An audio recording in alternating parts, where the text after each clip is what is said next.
বেলের শরবত বানানোর জন্য আমি এখানে বেল নিয়ে নিলাম, আর আমি একটা এখানে বড় সাইজের স্টিলের গামলা নিয়ে নিলাম। এখন আমি পানি দিয়ে দিব। আমি এখানে 3 জনের পরিমাণ অনুযায়ী করব।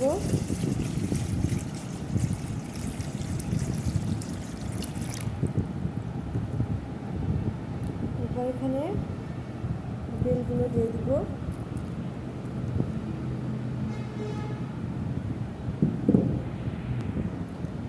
স্বাদের জন্য একটু লবণ দিয়ে দিলাম, আর এখানে আমি 1 চামচ পরিমাণ চিনি দিয়ে দিব। এটা অপশনাল, আপনারা দিলে দিতে পারেন, না দিলে নাই।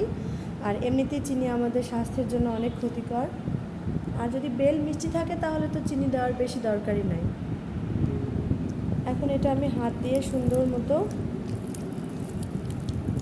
বেলের যে ইয়েটা বের করে নেব। আমি এখানে পানি কম নিয়েছি, কারণ আমি এর সাথে একটু ফ্রিজের ঠান্ডা পানি অ্যাড করব। এই গরমের মধ্যে নর্মাল পানি তো মানে খেয়েও শান্তি পাওয়া যাবে না, একটু ফ্রিজের ঠান্ডা ঠান্ডা পানি খেলে একদম ভেতরটাও ঠান্ডা হয়ে যাবে। আমি একদমই বেলের যে নির্যাসটা ভালোভাবে বের করে নেব। এই যে ছোবড়া, এই যে ছোবড়াটাকে এভাবে চিপে নিব, ফেলে দেব। এভাবে খুব সহজেই আপনারা এই গরমের মধ্যে ঠান্ডা ঠান্ডা বেলের শরবত বানিয়ে বাসায় সবাইকে সার্ভ করতে পারবেন, আবার নিজেরাও খেতে পারবেন। আর আরও বেশি হেলদি হবে এটা, মানে স্বাস্থ্যের জন্য ভালো হবে যদি এটার সাথে চিয়া সিড অ্যাড করে একটু কিছুক্ষণ রেখে দেওয়া হয়। ব্যাস হয়ে গেল।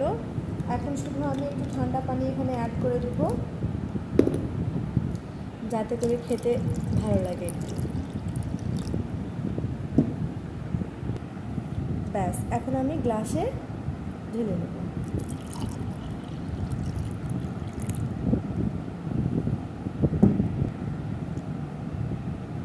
তৈরি হয়ে গেল আমার ঠান্ডা ঠান্ডা বেলের শরবত।